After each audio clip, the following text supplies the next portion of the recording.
نگینہ کی مہندی تھی اور اس کی تمام سہیلیاں مدعو تھیں اور چھیڑ خانی کر رہی تھی۔ جیجو تو تمہیں دیکھ کر پاگل ہی ہو جائیں گے، بہت پیاری لگ رہی ہو، دیکھو ہمیں بھول مت جانا، ارے شادی تو ہونے دو، دیکھنا ہمارا نام تک بھول جائے گی، جیجو کے ساتھ ہی بات کیا کرے گی۔ شادی کے بعد اس کی سہیلیاں کہکے لگا کر ہنس رہی تھیں۔ چلو ہٹو، میری بیٹی ایسی نہیں ہے کہ کسی کو بھول جائے۔ نگینہ کی والدہ جو سارا ماجرا دیکھ اور سن رہی تھی، مسکراتی ہوئی نگینہ کے سر پر ہاتھ رکھ کر اسے دعائیں دینے لگی۔ یہ لمحات کیمرے نے قابو کر لیے۔ نگینہ کی والدہ کے اس سے پہلے کہ آنسو آتے، وہ آنسو چھپا کر اندر کمرے میں جا کر پھوٹ پھوٹ کر رونے لگی۔ بیگم کیا ہوا؟ خوشی کا لمحہ ہے اور تم رو رہی ہو؟ ہماری بیٹی محل جا رہی ہے، اسے دعائیں دو اور چلو چپ رہو۔ نگینہ کے والد نے نگینہ کی والدہ کو گلے لگاتے ہوئے سہارا دیا اور چپ کرواتے ہوئے تسلی دی۔ نگینہ سرخ جوڑے میں ملبوس نظروں کو جھکائے اب ڈولی کا انتظار کر رہی تھی۔ نگینہ پہ آج ایسا نکھار آیا ہوا تھا کہ اس سے پہلے نگینہ پہ اتنا نکھار نہ آیا۔ شاید یہ محبت کا نکھار تھا جو صرف نگینہ ہی سمجھ سکتی تھی۔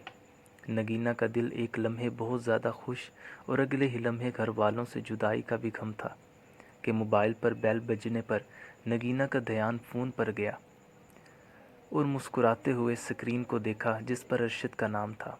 ہیلو میری جان، کیا کر رہی ہو؟ ارشد کی آواز سن کر نگینہ نے جواب میں کہا کہ آپ کے آنے کا انتظار۔ سچ میں؟ ہاں نا سچ میں۔ نگینہ کو دوسری جانب سے ارشد کے ارد گرد سے شور سنائی دینے لگا۔ ارشد کیا ہوا؟ کس بات کا شور ہے؟ ہیلو ہیلو ارشد، تم مجھے سن پا رہے ہو؟ ارشد بولو نا، کیا ہوا؟ ارشد کی جانب سے کوئی جواب موصول نہ ہو رہا تھا، البتہ شور کی صاف آوازیں آ رہی تھیں، مگر شور میں آواز کو سمجھنے میں بھی قاصر تھی کہ اچانک سے کال ڈراپ ہو گئی۔ نگینہ نے کئی بار کال کرنے کی ناکام کوشش کی، اب نمبر بند جا رہا تھا۔ نگینہ کو سمجھ نہیں آ رہا تھا کہ کیا کرے۔ بے حد پریشانی کی حالت میں بیڈ سے اٹھ کر کھڑکی سے باہر دیکھا تو سامنے سے آتی بارات دیکھ کر دل کو سکون ملا اور پھر واپس اپنی جگہ پر بیٹھ گئی۔ نگینہ مہر والشکور اکرم، کیا آپ کو یہ نکاح قبول ہے؟ مولانا صاحب نے نگینہ سے 3 بار قبول کا پوچھنے کے بعد مبارکباد دی اور گھر کو چل دیا۔ نگینہ ماں کے ساتھ بلک بلک کر رونے لگی، پھر یکے بعد دیگر سب سے ملی اور گاڑی میں سوار ہو گئی۔ راستہ آج کٹنے کا نام ہی نہیں لے رہا تھا کہ اچانک گاڑی نے ہچکولا کھایا۔ نگینہ کے منہ سے اللہ باری کا ذکر بلند ہوا، ساتھ ہی گاڑی کا انجن بند ہو گیا۔ گاڑی میں بیٹھے سب افراد پریشان ہو گئے۔ کیا ہوا گاڑی کو؟ سر میں چیک کرتا ہوں۔ ڈرائیور گاڑی کا دروازہ کھول کر کار کو چیک کرتے ہوئے، صاحب انجن بہت گرم ہو چکا ہے، پانی ڈالتا ہوں۔ اوکے تم کرو ٹھیک، ارشد کہہ کر موبائل کان سے لگاتے ہوئے مصروف ہو گیا۔ صاحب جی آ جائیں، انجن سٹارٹ ہو چکا ہے۔ گاڑی ارشد کے گھر خیریت سے پہنچ گئی، سب نے شکر ادا کیا۔ نگینہ نے پہلا قدم گاڑی سے نیچے اتارا، ذرا سی نگاہیں اٹھا کر دیکھیں تو کمکمی لائٹوں سے سارا محل جگمگا رہا تھا۔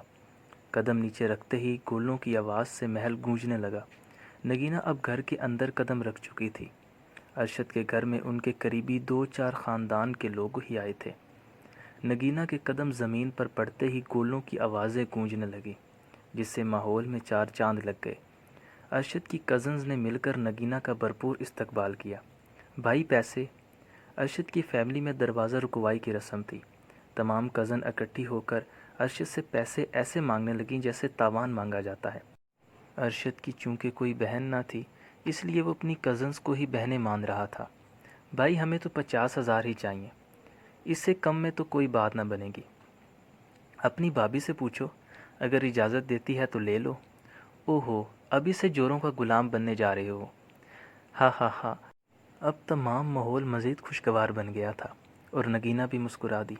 اچھا یہ لو، ارشد نے نوٹوں کی گڈی لڑکیوں کی طرف بڑھا دی۔ اب نازک کلیاں نگینہ کو اس کے روم تک لے جا رہی تھیں اور پیچھے پیچھے ارشد بھی تھا۔ بھائی ابھی بہت وقت ہے، آپ کدھر جا رہے ہیں؟